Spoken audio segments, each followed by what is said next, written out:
Let me tell you something. When you walk through these doors and you lift your hands to pray, I want you to remember that you are talking to Almighty, all-knowing, all-powerful God, the creator of heaven and earth. The blast of his nostrils can split the cedars of Lebanon. He holds the seven seas in the palms of his hand. He weighs the mountains in a scale and the hills in the balance. You can ask him for things so staggering, so big, that God slides out of his chair and sits on the edge and says to the angels, "Did you hear what he said?" Ask him, ask him, ask him for things that are impossible, because with God nothing is impossible. Ask him to defeat the giants in your life, because our God is a giant killer. Ask him to divide the sea before you and to bury Pharaoh and watch him turn your enemies into fish food. Ask him to send fire from heaven as he did for Elijah, and he will. Ask him to walk with you in the fire of the fiery furnace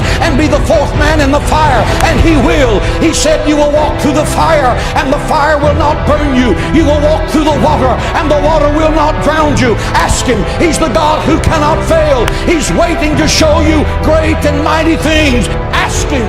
Pray, pray, pray. God in heaven wants you to have that power.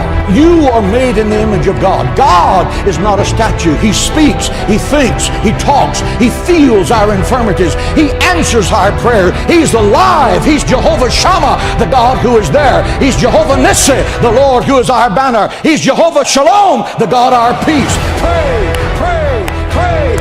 God is in heaven saying, what do you need? Do you need healing? Ask in faith, believing, and I will give it. Do you need supernatural wisdom to make a tough decision? Ask of me, and I will lead you in paths of righteousness for your name's sake. Do you need peace that surpasses understanding? Ask, ask, ask, for nothing is impossible to those that believe. No good thing will he withhold from those that diligently seek him. Do you need the impossible? Then open your mouth. Open your mouth in faith, believing. You're not talking to the President of the United States. You're not talking to Bill Gates. Both of them together can't control their next breath. You're talking to the creator of heaven and earth. He owns the cattle on 1,000 hills. He uses gold for asphalt on the streets of heaven. He moves mountains. He divides seas. He'll give you wells you didn't dig, vineyards you didn't plant, houses you didn't build. He will make you the head and not the tail, because nothing is impossible to you.